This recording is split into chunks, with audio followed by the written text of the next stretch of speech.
Hey guys, welcome. It's Coach MJ Gasik here. Tonight, sorry, we changed it from a Sunday night at 7 p.m. to Monday night at 8 p.m. due to the Easter holiday. So I hope you all had a great Easter celebration with your families.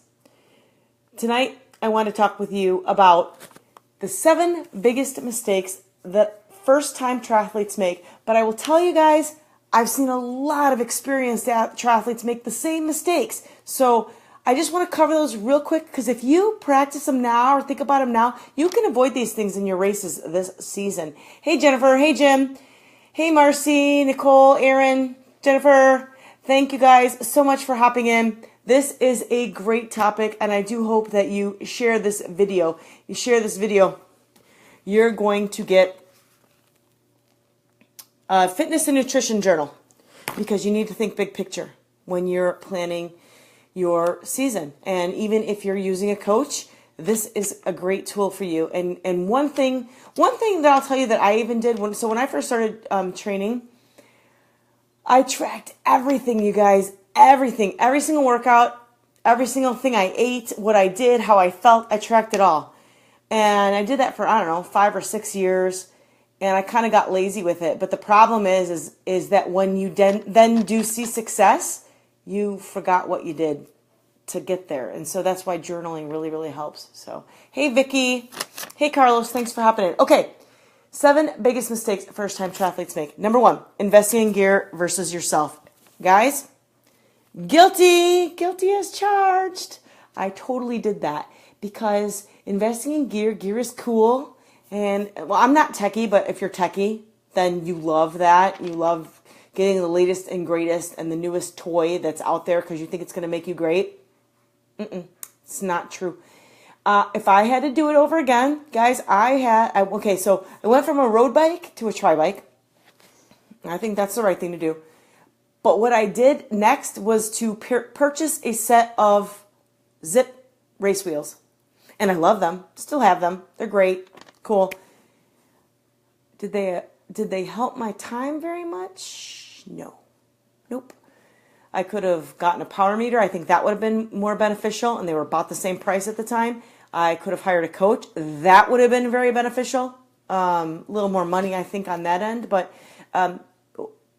gear looks great, but it's not going to make you a better racer. I'm telling you right now, I bought an aero helmet. I actually bought 2 aero helmets. I hated them. I sold them both. I still did better. I still had a great race without those aero helmets. So be careful of trying to, I don't know, I want us to keep up with the Joneses, but just because your friend has the latest and greatest technology or whatever toy, new thing that comes out in triathlon, the Di2 shifting, sure, you could have that. It's expensive, but do I think that's going to make you a better rider? Nope. I sure don't. Hey, Seda. Hey, Dawn. Hey, Eric. Hey, Mendy. Thank you guys so much for hopping in. Okay, that's number 1.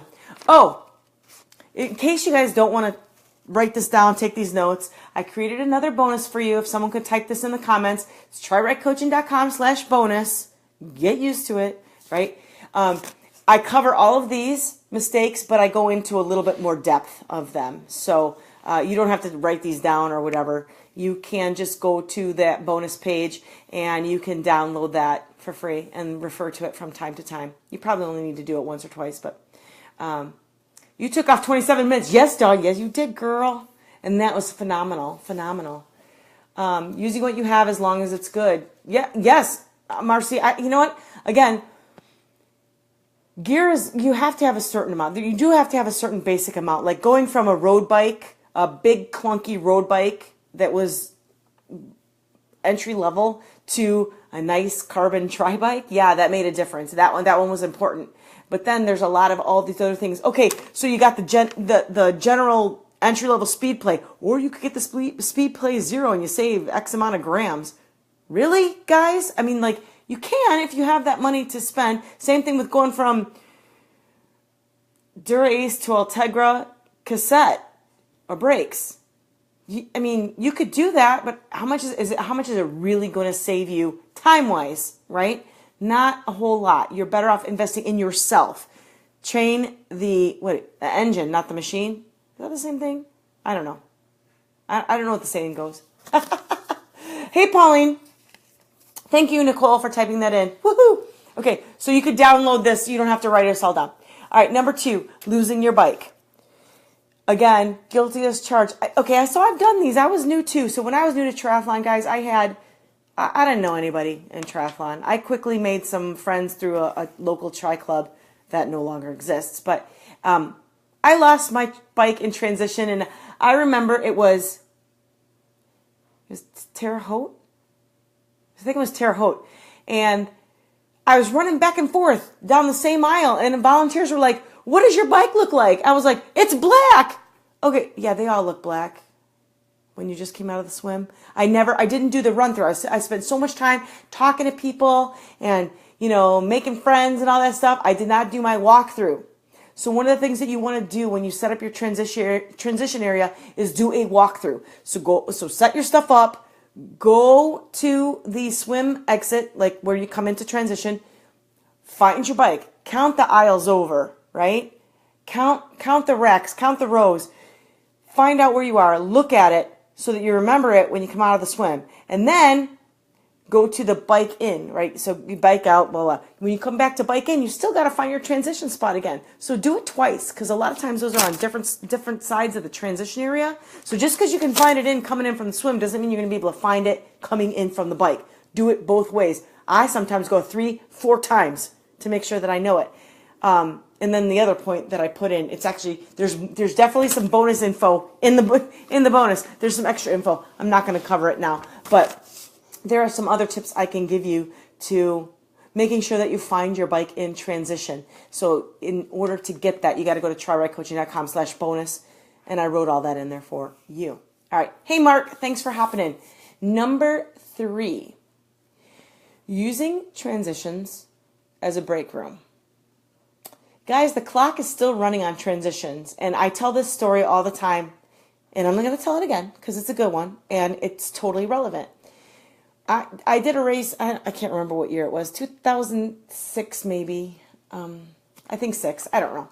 Anyway, I was racing, and at the end, I was coming down the chute, or I was coming down I was finishing the run, and I passed the first place female on this run. I saw her, so I could run her down, right? And I'm not a really good runner, but I was on fire. So I ran her down. I beat her by 1 second. 1 second. 1 second. So then, of course, what I do, because that's what I do, is go back to the times and see where it is where I actually beat her in the race. I beat her by 1 minute and 30 seconds in transitions. So think about that, guys. 1 minute and 30. Had her and I transitions be the same, I'd have never even seen her on the run. She'd have been so far ahead of me, I could have never been able to run her down. So all she needed to do was practice transitions, okay? The other thing, changing, you really don't want to change. I mean, unless you're doing an Ironman, then, to be comfortable, you maybe want to change. You don't have to sit there and eat your whatever you're going to eat and take a big sip of water or whatever. Do all that on the bike.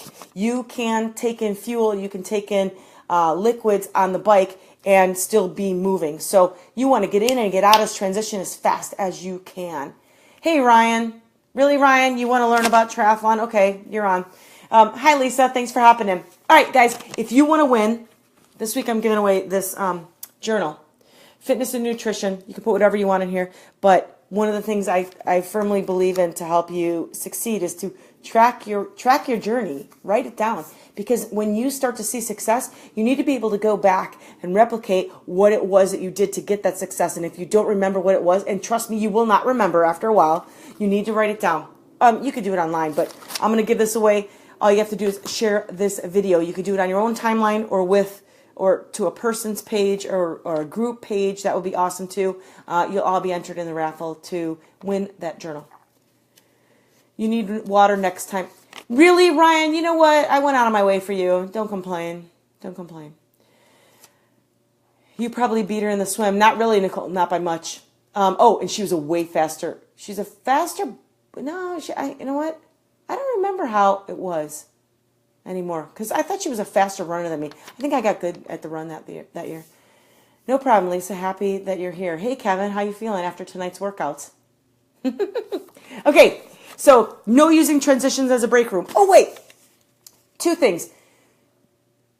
If you haven't already gone and liked or followed, I'm not sure how it works, the TriRight coaching page, you got to do that. I'm going to stop doing live videos from my own personal page at the end of April. Like April 30th will be my last one on here. I'm not going to do it on the personal page. I have a lot of friends who have no interest in triathlons. I don't want to bore them to death. So I'm going to move it to the TriRight coaching page. You've got to go over there or you're not going to know when I'm doing the live videos. And number 2. Hey, Robert. Yes, Dawn, I know you do. Wait, I forgot what number 2 was because I got so excited about telling you about moving over to the TriRight coaching page. Oh, well. Thank you. Okay, maybe I'll think of it. All right, number 4, not knowing how to change flat tire. Guys, yes, I realize that in a lot of cases in bike races, there are support vehicles or I guess support vehicles that come around and will help you change a flat tire. But do you really want to wait for one? You should know how to change a flat tire on your own. And if you do not, go to TriRightCoaching.com/bonus. I put a link in there because I have a YouTube video on how to change a flat tire, you guys. And once you get good at it, you could do 3 minutes or less. And trust me, I'm not a technical person. I'm not very mechanical and all that stuff. But I got that down now. And you know why? Because I had to change all my own flat tires because the people that I ride with, well, the first time I got a flat tire with a group, the guys were just like, let me just do this for you. It's taking you too long. And I was like all offended. So I went back and I learned how to change my own flat tire. And now, don't touch me. I got it. In fact, I'll help you.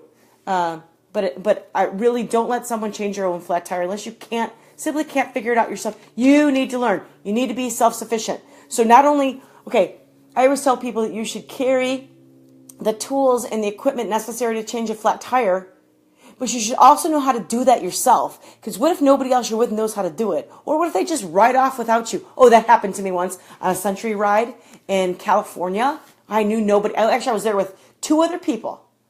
And we were out flying along and we were going fast. I mean, we had this good pace line going. And I flatted and I yelled and they turned around and they looked and they didn't care. They didn't care. They just kept riding on. Good thing I knew how to fix my own tire because I'd have stuck there. Everybody kept riding by me. Nobody offered to help me. And I'm in California. What am I going to do? I don't even know how to get to where I'm going, right? I didn't have my cell phone at the time. I didn't know where to go. Had to change my own flat tire. So I'm going to just tell you, learn it. Hey, Sherry. Oh, thank you, Jennifer. I'm glad you watched it. It's really simple once you do it a few times. And I recommend just doing it inside on your own. Practice it a few times. Every year if you need to. It's very simple. You should be able to do it. Hey, Candace. Hey, Chris. Thank you guys so much for hopping in. Okay, number 5, neglecting your gears. And there's a lot of newbie triathletes.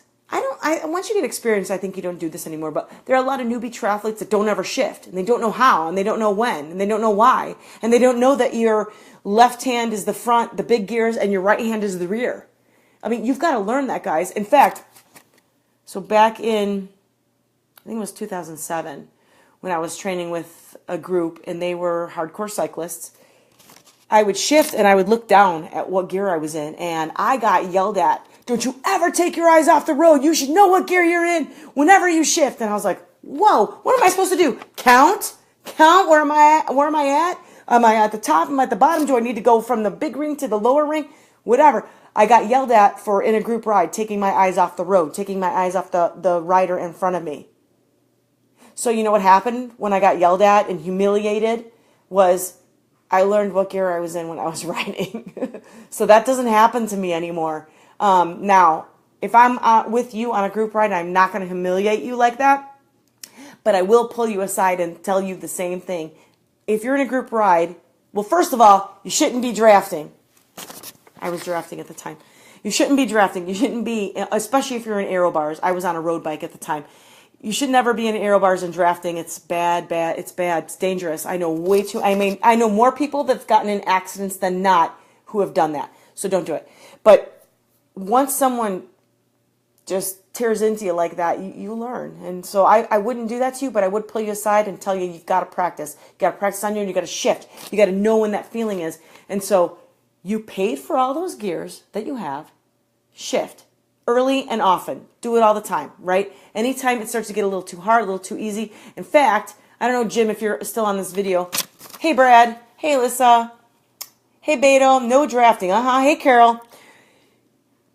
If Jim's still on the video. Okay, so Jim and I trained for our first Ironman together, and so we knew exactly how each other rode. And then there were a couple years we didn't ride together, and then we got back together and rode together. And he said to me one thing after the ride. Well, he said two things. He's like, two things, MJ, that I learned that you're doing differently now. And that's when I got to be a better biker. So he said, one, you never ever coast. You're never coasting. I'm always pedaling. And I mean, unless you're going downhill 30 miles an hour, then you can maybe coast. You probably, you don't nearly need to go faster than that. But never coast. And then the second thing is, like, you shift at the slightest incline or decline at anything. You're always shifting.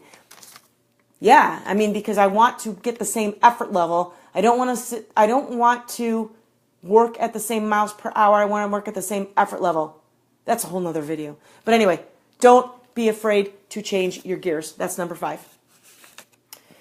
Hey, Darlene, welcome. Okay, guys, if you want to win the journal where you can track your progress as you're going through, all you have to do is share the video, right? And if you want to learn a little bit more about each of these, so I'm covering them tonight, but it's a short video. I'm going to get off soon. If you want to know a little bit more, a little more details, a little more good stuff, all you have to do is go to TriRightCoaching.com/bonus. You can download this video or the handout that I put. It's like there's a PDF with a little more detail on more things that you can do to improve these mistakes. You have that journal? Oh, awesome. Awesome, Alyssa. I knew it was so cool. When I saw it, I had to buy it. Okay. Number 6, and this one affects experienced triathletes too, is pacing. You've got to pace yourself. So, I was told very early on in my triathlon career, treat all 3 disciplines as different events, right? You're not doing a swim, bike, run. You're doing a swim, and then you're doing a bike, and then you're doing a run. The problem is, unless you're doing a sprint, where you can go all out in all 3 of those. And so if you're a beginner, that's likely what you're doing. Unless you're doing a sprint, you could redline all 3 of those. You should not be going all out in any of them. Not any of them. Even in Olympic. Well, first of all, I never go straight all out in the swim. I only did that one time because the first person out of the water won a wetsuit. So that's the only reason why I did it. And then I regretted it for the rest of the race. It was a half Ironman. But other than that, the swim is not, you could go all out. And what is it going to save you? 30 seconds? You might as well conserve that energy and put it into your bike and run, where 30 seconds is going to be a lot. It's 30 seconds in a swim versus 30 seconds on a bike or run, going to be a lot faster, right? Hey, Dave. Hey, Adam. Thanks for hopping in, guys. All right. So, improper pacing. You've got to make sure that once you get out of the swim, you're not exhausted, you're not tired, that you're on that bike and you're fresh. Number 2, and this is a big one. This is a big one for Ironman athletes. Don't overextend on the bike. I mean, just because you can ride 20 miles an hour for XYZ doesn't mean you should do it in a race. You've got to be able to get off of that bike and effectively run what you can run. Here's the biggest problem. People will crush it on the bike and they get off and like, yeah, that's a great bike split, and then they end up walking the run. That's great if you didn't have to get off and run, but you do. So you have to conserve. You have to know where that line is, and sometimes you have to test it. I would test it in training, but maybe you test it in a race, however you do. But understand that your run doesn't have to be that much slower. So just for an example, guys, a flat out, as fast as I could go marathon is only 8 minutes faster than what I could do at a fastest marathon I could do in an Ironman, and a half is only 2 minutes. So don't think that, because I'm doing an Ironman or because I'm doing a half Ironman and I've got to swim in this bike before it, I'm going to be so much more slower. It shouldn't be like that. And if you are like that, it's probably because you went over on the bike. So anyway, going back to beginners, right? Hey, Dave. Dave Thompson, Dave Zaro. Hey, Mark. Thank you guys so much for hopping in. Oh, wait. Next week, this is what I forgot to say earlier. Next week, my topic is going to be best advice for first-time Ironman athletes, right? So a lot of these are for first time triathletes, period. So a lot of beginners. And you could be a beginner and still be doing an Ironman. I hope you're doing a triathlon or 2 or 3 or 4 before you attempt that Ironman. But I want to give you the best advice for first-time Ironman athletes, and I let all of my clients who do an Ironman. There's so many things to know, okay? And there are a lot of things to avoid. And if you wait to the last minute to try and take all that in, you'll remember none of it. So start thinking now about those things. All right. To win the journal, last time, all you have to do is share the video, and then I'm going to send this to you. And then the last thing was haphazard training. So many, or 32 before an Ironman. Nicole, yeah, well, you can. I mean, I would rather that than somebody come to me. I've never done a triathlon before. I've never done a marathon.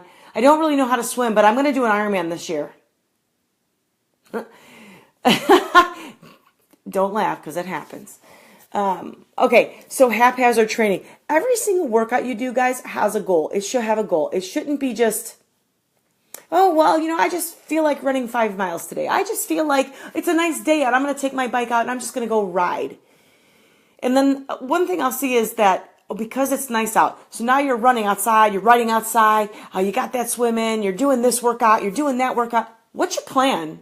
What's your goal? And too many times I'll see people with a great training week, like super packed and maybe sometimes overpacked, but then the following week, oh, I didn't feel good. Work was busy. I just wasn't excited about working out that week. And then pick it up again the next week. And then the following week kind of speckled with maybe some workouts here and there. If you're not consistent, you will not be successful. And maybe you'll finish, but you're not going to do as well as you could do as if you were consistent. And if every single workout that you did had a plan. And it should fit into an overall puzzle, right? It's not just, oh, well, my friends are doing this run today, so, I'm going to do it too because I'm training.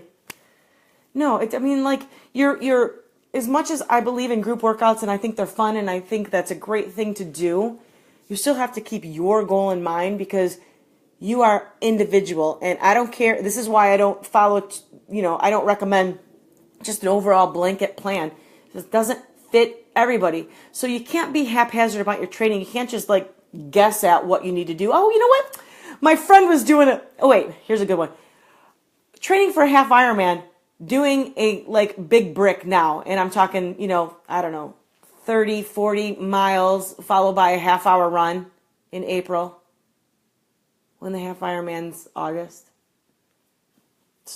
You could do it. Especially for a newbie, it makes no sense. You get no value out of that. So anyway, don't follow what anybody else is doing. You got to follow your own plan. You got to do what works for you. You got to do what works for you. So, questions, guys. You'll be 36 by that time. It'll be 36. Well, which Ironman are you going to do, Nicole? What kind of questions you guys have before I hop off for the evening? Oh, last time. If you have not already gone and liked or followed the TriRight coaching page, I'm going to end all these videos on my personal page. Last video here will be April 30th. I'm moving over to the TriRight coaching page so that all my friends who don't care about triathlon don't have to see the notifications on these videos because they don't give a crap. Cozumel. Ooh, that's a hot one. Okay, I accidentally, Nicole, was there on vacation, and I was like, oh my gosh, the Ironman. We have to get on a ferry, and we have to go over, and we're going to go watch the Ironman, and it is hot. I mean, I was a spectator, and it was hot. So you got to make sure you're prepared. And what's really hard is that was I don't know if it's still then, but it was in December. Super hard to get heat acclimated here in Midwest for a really hot Ironman. Hey, Carol. Hey, Christine. Thank you guys so much for hopping in. So, again, next week's video is going to be best advice for first-time Ironman athletes. So write that down. I'm going to go back to Sunday night, 7 p.m., my standard time. I just changed it because of Easter this week. And if you want to win this journal, where you can track your fitness, nutrition. There's actually some really cool things that you can do in here. All you have to do is share this video. You'll be entered in the raffle for that. And then the last thing is to please go over to the TriRight coaching page. If you want to continue to watch these videos, you're going to go there because I'm not going to put them here on anymore. November 26th. Yeah, see, it's going to be cold though. It's going to be cold, Nicole. So you're going to have to figure out how to train in heat. And, you know, I I had a friend who was doing something similar, and the pool deck where we train is super, super hot and humid. I'm like, bring your bike and your trainer, do your trainer ride on a pool deck during master swim to kind of acclimate to that heat and humidity. So you got to think outside the box and do stuff like that. You love that journal. Do you have the journal too, Don? All right, cool, guys. Thank you guys so much for watching. I appreciate all your time. If you want to win that journal, please share it with your friends on your page, in any group, any newbie group, or anybody that you know makes some of these mistakes as an experienced athlete. Because we're all here about to get better, right? And these are some things that you can do and practice to get better, to just achieve new things and better goals. So thank you guys so much for hopping in. Hope to see you here next week, Sunday night, 7 p.m.